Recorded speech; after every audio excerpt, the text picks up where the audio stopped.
Well, dear students, I hope you have understood the poem. Now we are going to discuss the main points that we have learned today of the poem The Rain. The poem The Rain, which is written by W.H. Davies. In this poem, the poet highlights the beauty of nature, and at the same time, the poet talks about the hardships of the people from the lower section of the society.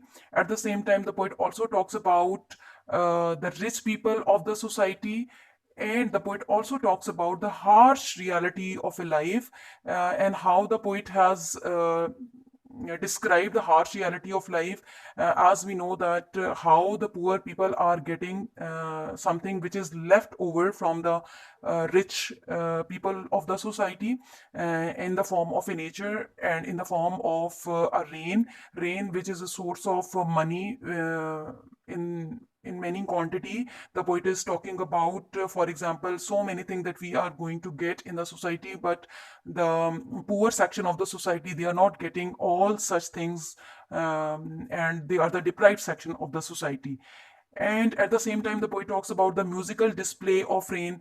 So the poem is basically not a musical display of the rain, as we talked about, as the poet talked about how the raindrops trickle down from the lower to the from upper to the lower part. So the poet says that he also wants to convey a very lovely and mesmerizing scene of pleasant sunshine after the rain. And the poet also hears and wants the reader to hear the top thick leaves that were drinking the raindrops, and after quenching their thirst, how they drip the raindrops on the lower leaves or the thin leaves that is beneath the upper leaves. So these leaves drinking the rainwater and produce a sweet noise. So these are the things that poet basically talked about in this poem, how the musical display of the rain and how we are going to enjoy this rain. At the same time, the poet was also talking about the universal law of nature, that nothing is everlasting or permanent in this world, and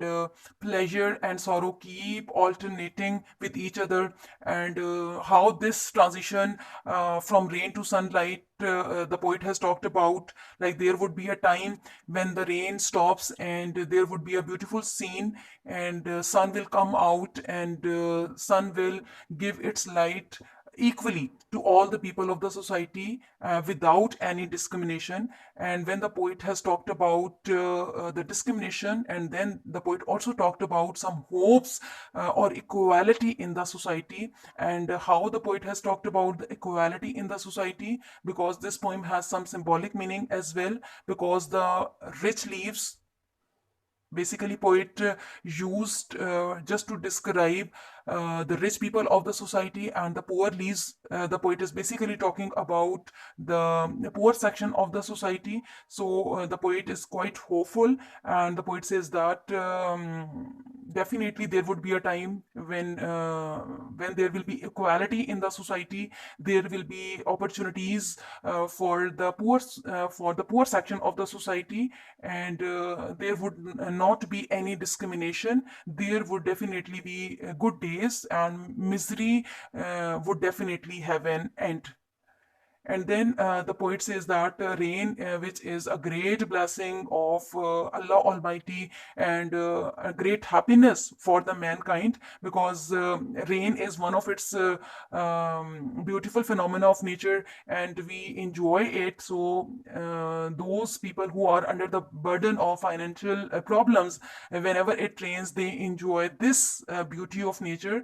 However, we are gloomy at many or certain situations, but when rain stops, it the sun comes out as a symbol of joy and hope, both not only for the rich but also for the poor. So there is a great hope in the poem. In the first stanza, the poet talked about some of the things which shows pessimism, and later in the second stanza, the poet talked about some good days, some successful days, and how the poor people would not be discriminated in the society. There will be equality in the society. These were the things that poet talked about in this poem.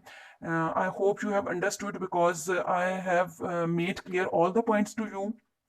We have done the explanation of the poem, And I also told you about the figures of speech, how the poet has used figures of speech so that the readers would have a great effect after reading this poem. And we have understood all the figures of speech that the poet has used.